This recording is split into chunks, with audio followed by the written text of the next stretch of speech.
Bonjour à toutes et à tous, merci de nous avoir rejoints pour ces chroniques Melsion pour l'entrepreneur tous les vendredis 10h30 en direct.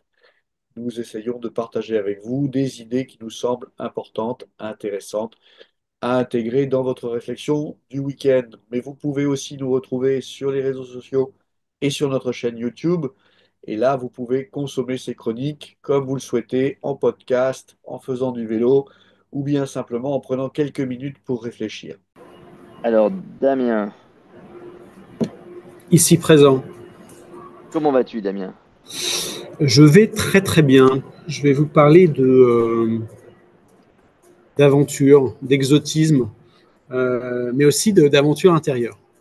Voilà. Donc, Après un discours sur l'entreprise en difficulté, je pense que ça, ça se voilà, mérite. voilà. Donc je vais vous parler de ma santé, parce que je pense que c'est important, parce que la santé d'entrepreneur est important, parce que c'est important de se faire aider, parce que c'est important de se faire conseiller, et puis parce que je trouve ça intéressant de regarder son corps comme un propre objet et finalement trouver qu'il y a peut-être des analogies avec une entreprise, en fait. Et ce parcours-là est intéressant. Je vais commencer par une très belle photo. C'est en Patagonie. C'est Cerro Torres, pour ceux qui connaissent. Donc, il y a une dizaine d'années, j'ai fait les tours de Cerro Torres avec mon fils. Donc, c'est 10 jours. Hein.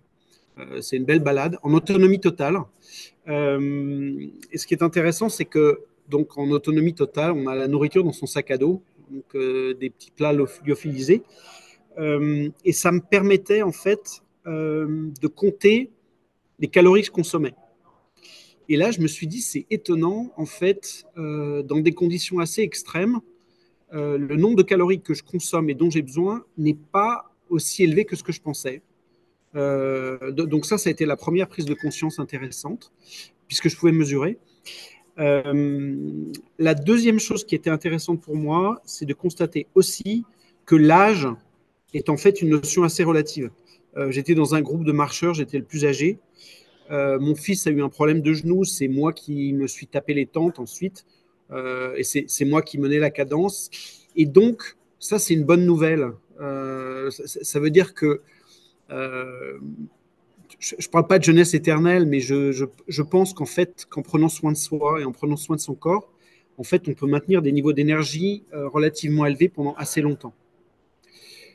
Donc, à partir de ça, donc c'était il y a 10 ans, et cette prise de conscience, je me suis remis assez sérieusement à faire du sport. Donc, j'ai perdu du poids, je me suis remis en forme, j'ai fait des performances. Donc, en gros, je courais 4 marathons par an. J'ai fait la Saint-Élion. Donc, la Saint-Élion, c'est une course, en gros, 80 km, départ à minuit, à la frontale. Donc, c'est assez chaud.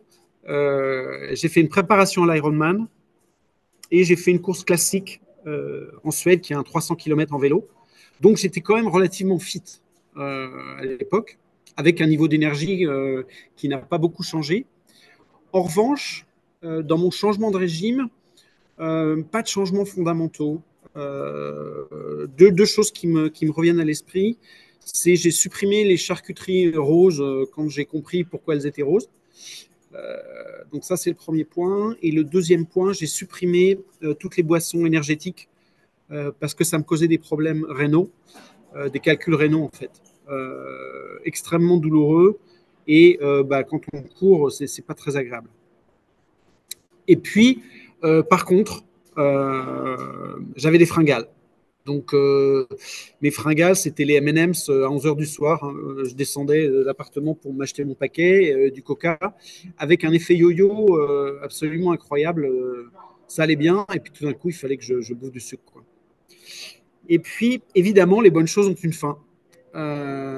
Donc, diagnostic, je crois qu'il y a 3 ans maintenant, diabète de type 2. Qu'est-ce que je fais Qu'est-ce que je peux faire Donc, le diagnostic tombe. Je sais que mon père avait un diabète depuis une trentaine d'années, mais évidemment, c'est nos générations, c'est notre culture, il n'en parlait pas beaucoup. Donc, je me trouve face à cette maladie à gérer, qui est une maladie intéressante parce que assez sournoise psychologiquement. On la sait présente, on ne voit pas ce qu'elle fait, on sait ce qu'elle peut faire. Donc, il faut agir sans vraiment voir les résultats. Ça se voit pas, oui. Ouais, exactement. Alors là, je ne suis pas encore un expert, mais en gros, ce qui se passe, c'est que dans un diabète de type 2, qui est celui que j'ai, on mange du sucre. Les aliments sont convertis en glucose. Et l'insuline va en fait transmettre ce glucose aux endroits où l'énergie va être consommée. Donc en clair, les muscles. Je la fais très rapidement. Le diabète de type 2, c'est un problème en fait entre le glucose et l'insuline. Ce qui fait que on va avoir une surcharge de glucose dans le corps et cette surcharge risque de créer des problèmes. Je la fais très courte. Hein. Là, plus détaillée, en fait, on va voir le pancréas qui crée l'insuline qui va se fatiguer, donc il va en faire de moins en moins. Et puis, tous les, on va dire, les organes qui ont besoin de cette énergie vont être de moins en moins sensibles à l'insuline. Donc, en fait, on va se gorger de sucre avec des implications qui ne sont pas forcément très positives. Par exemple, perte de sensibilité sur les extrémités, par exemple, destruction des cellules en fond de l'œil, par exemple, problème rénaux. Donc voilà. Le problème face à ça, c'est que les docteurs ne sont pas forcément des spécialistes du diabète. Je pense qu'ils doivent y passer 7 heures dans leurs 7 ans d'études. La façon de pratiquer, c'est minimiser les prises de risques. Donc, on fait en sorte que le patient survive, mais on ne prend pas les risques pour guérir. Et donc là, ça devient problématique avec des niveaux quand même de pratique très différents. Moi, j'ai la chance de pratiquer des docteurs danois et des docteurs kazakhs. Mon docteur danois, c'est une courge. Et mon docteur kazakh, c'est une bonne, comment dire, babouchka de 75 ans qui a vu un certain nombre de cas diabétiques. Et quand elle a vu les médications danoises, elle m'a dit, mais ils sont tarés ou quoi. Donc, c'est intéressant. Pour parler des solutions médicamentées, il y a un couple infernal. Donc, c'est metformine que tout le monde prend, qui a la vertu de ne pas être très cher. Et tout le monde en prend. Donc, moi, j'en prends 2 le matin, 2 le soir. Et puis, la torvastatine, qui est en fait un produit qui va limiter les problèmes cardiaques. Mais c'est là où pourquoi je les appelle le couple infernal, parce qu'ils ont des effets secondaires dont les docteurs, évidemment, ne parlent pas. Par exemple, la torvastatine va amplifier les problèmes d'insuline. Donc, en fait, il va nourrir le diabète. Ça, c'est un premier problème. Évidemment, le problème cardiaque est résolu, mais ça amplifie le problème du diabète. Un autre problème, c'est qu'il va attaquer les veines. Et donc, ça, on n'en parle pas. Et très concrètement, moi, mon docteur kazakh m'a dit, mais vous êtes surdosé sur la torvastatine, donc il faut arrêter. Et par ailleurs, il faut prendre des vitamines pour défendre vos veines. Donc, mon approche, sur les bons conseils de Jean-Christophe notamment, a été beaucoup plus radicale que la médication que je dois prendre jusqu'à la fin de mes jours, parce que je n'ai pas envie de prendre cette médication jusqu'à la fin de mes jours et que je pense qu'il y a d'autres façons de faire. Donc, le premier point radical, c'était que j'ai arrêté tout le sucre. Tout le sucre. Donc, le sucre, les pâtes, le riz, les pommes de terre, l'alcool, un cocktail de temps en temps, mais guère plus. Ce matin, on arrive en Italie, j'ai pris un cappuccino et un croissant, mais c'est plutôt l'exception. Diminution des calories. Le sport, donc je marche au minimum 10 000 pas par jour, et puis je vais me remettre à faire des marathons. J'ai perdu suffisamment de poids pour m'y remettre. Donc ça, je vais recommencer. Et puis, donc je vais commencer aussi à réduire mes doses de médicaments, notamment la torvastatine. Donc là, j'ai déjà commencé. J'étais à 40 grammes jour. Là, je suis à 30 grammes et 30 mg, pardon, et je vais passer à 20 mg. Et puis des approches qui sont assez surprenantes. Le matin, je prends du vinaigre de comment dire, cinnamon en anglais, et puis curcuma. Et puis, on m'a aussi parlé d'ostéopathie et de chiropracteur pour mettre tous les organes de digestion, en fait, pour les réaligner et les remettre bien. L'impact de tout ça, c'est quoi, très concrètement? Donc, j'ai perdu beaucoup de poids. Bon, ceux qui me connaissent disent, tu as encore plus d'énergie, c'est possible? Oui, c'est possible. J'ai beaucoup plus d'énergie qu'avant. Et en termes intellectuels, honnêtement, la baisse du sucre, c'est pas facile à mesurer, j'ai pas d'indicateur, mais en termes d'intensité, de présence, de rapidité et d'endurance, c'est très impressionnant de passer un régime sans sucre à un régime qui est plus sur des, on va dire, de l'énergie diesel, hein, donc du gras. J'en vois des journées qui assez solides, quoi. Je pense que j'ai jamais, si j'ai envoyé des journées comme ça il y a 30 ans quand j'étais consultant, mais aujourd'hui ça envoie du lourd. Et puis surtout, à 11 heures du soir, je ne descends pas prendre des M&M's et du Coca. Donc ça, c'est quand même une bonne nouvelle. Est-ce que ce que je dis là, c'est totalement individuel, c'est totalement isolé, c'est totalement marginal? En fait, non. Euh, le diabète, c'est un peu moins d'1 milliard de personnes dans le monde. Donc, c'est une maladie qui augmente. Donc, jusqu'à 2050, donc, c'est 50% d'augmentation. C'est surtout le type 2. Donc, moi, c'est ce que j'ai. Et puis, c'est lié à un mode de vie. Donc, urbanisation, vieillissement, baisse de l'activité physique, et puis le surpoids et l'obésité. En fait, ce qu'on voit, c'est que l'obésité, en fait, empêche le pancréas de bien fonctionner, et donc c'est souvent lié. Dans les remèdes qui marchent, il y a 3 choses. Il y a, je vous en ai déjà parlé, baisse des calories, baisse du sucre et perte de poids jusqu'à la chirurgie pour perdre du poids. Donc, on vous met un truc dans le ventre pour moins manger. Et le dernier point, c'est qu'il y a près de 50% des diabétiques qui ne savent pas qui ils sont. Moi, j'ai 4 enfants qui ont entre 23 et 32 ans. Ils sont sur un terrain probablement favorable. Mon père a un diabète, j'ai un diabète. Et moi, je leur ai dit, arrêtez le sucre. C'est radical, arrêtez, il n'y a pas d'autre façon. Pourquoi je présente les choses comme ça et pourquoi je les prends à bras le corps comme ça? Moi, je suis convaincu que à partir du moment où on a la volonté de changer, il y a toujours une façon de trouver une solution. Donc aujourd'hui, moi, mes objectifs perso sont super clairs. Donc, je veux perdre du poids encore. Donc là, j'ai acheté une balance super qui me dit combien elle graisse, machin truc. Je veux recourir un marathon, voire plusieurs. Je veux arrêter la médication et je veux mettre fin à la maladie. Quand bien même les docteurs disent que c'est pas possible, quand on cherche bien dans la littérature médicale, c'est tout à fait possible. Donc, donc voilà mes objectifs. Qu'est-ce que ça veut, qu'est-ce que ça veut ou qu'est-ce que ça peut vouloir dire pour les entrepreneurs? Au premier degré, j'ai des questions toutes simples. C'est comment prenez-vous soin de votre santé? Premier indicateur, votre poids. Est-ce que vous êtes en surpoids? À partir du moment où vous êtes en surpoids, vous êtes en danger parce que vos organes ne fonctionnent pas normalement, ils sont surmenés et vous risquez des dysfonctionnements. Ensuite, la nourriture, c'est très simple. Arrêtez le sucre. Il n'y a aucun cas où le sucre est justifié. Aucun. Et sur toutes les maladies graves, on voit bien que l'arrêt du sucre est quelque chose qui est Petite analogie avec votre entreprise. On parle de régime. Moi, je parle d'input. Donc, le financement, les associés, les collaborateurs, les achats. Donc, tout ce qui est input. Est-ce que c'est sain? Est-ce que ça contribue au succès de votre entreprise, à son bon fonctionnement? Ou est-ce que c'est toxique et ça pollue l'organisation? Ensuite, l'analyse de digestion. Donc là, évidemment, je parle de goulets. C'est est-ce que la transformation est-elle optimale? Et l'analyse des goulets. Et enfin, quelles sont les mesures correctives que vous allez pouvoir mettre en place pour la gestion des inputs, donc la gestion de votre régime alimentaire ou la gestion du régime alimentaire de votre entreprise?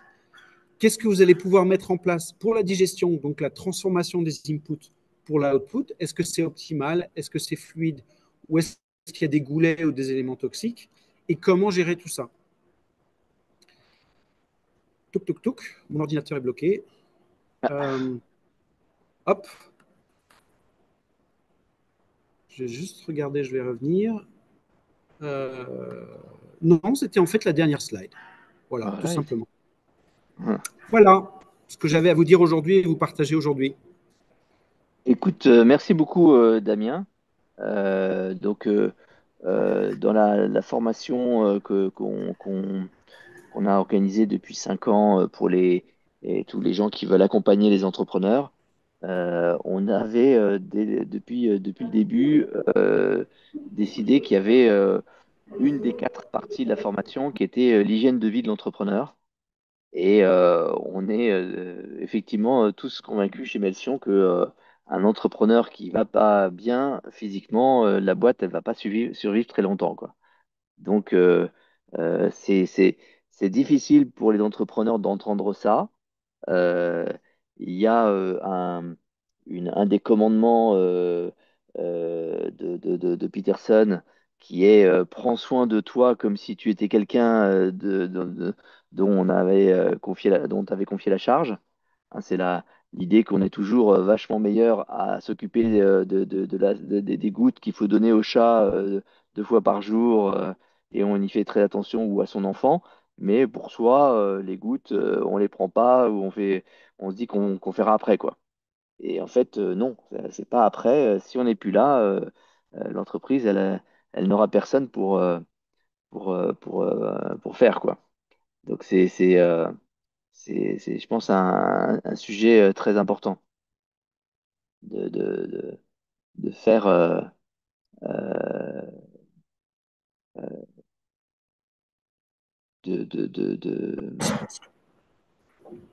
Ce que j'avais envie de rajouter, c'est que euh, bon, j'ai peut-être la foi du converti, donc c'est peut-être un peu pénible, mais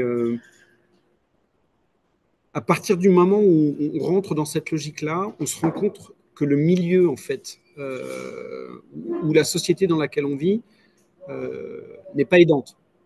ouais, On rentre dans un supermarché, euh, ouais, il y a du sucre partout. ouais, Euh, et là, alors ce qui est très intéressant, c'est pour moi en tout cas, euh, c'est qu'aujourd'hui, j'en suis à un stade où je suis quasiment écœuré par le sucre. mhm, Euh, donc, et pourtant, j'adore les baklava, et pourtant, j'adore le kunafe. Mais aujourd'hui, je ne peux pas le regarder parce que enfin, voilà, je suis dégoûté, quoi. Et quand je vois des gens, enfin, pour moi, c'est des comportements suicidaires. Euh, mais je peux pas faire le bonheur des gens. Je peux juste dire ce que j'ai fait moi et ce que je suis en train de faire, en fait. mhm. Et c'est très intéressant, effectivement, cette vision de à quoi ressemblerait un supermarché s'il n'y avait aucun produit chargé de glucides et donc qui vont donner du glucose. Le supermarché il serait vide. Si on enlève en plus les graisses végétales, les graisses de, de pépins et de graines, ça fait encore moins de. Il reste plus grand-chose en fait dedans. Et c'est terrible parce que c'est une illusion d'abondance, alors qu'en fait, il n'y a pas tant d'abondance que ça. Ce qui m'a, j'ai pas le, si j'ai regardé un petit peu, mais je pense qu'il y a une formidable accélération de la transformation des régimes alimentaires après la Seconde Guerre mondiale, Oui. dictée essentiellement par des logiques de profit et des logiques de profit en fait qui vont pousser à des comportements addictifs. Et donc, euh, euh, ça m'énerve parce que je me surprends à parler comme ça, mais je pense effectivement que l'agroalimentaire et la grande distribution euh, sont les trafiquants de drogue. C'est un peu dur, mais c'est un peu ce que je dis. C'est une chaîne très très efficace. Ouais. Alors, quand on regarde le truc sur la longue distance, on voit qu'il y a quand même un point d'inflexion essentiel qui est 1980. C'est le moment où les Américains ont commencé à diffuser les recommandations journalières.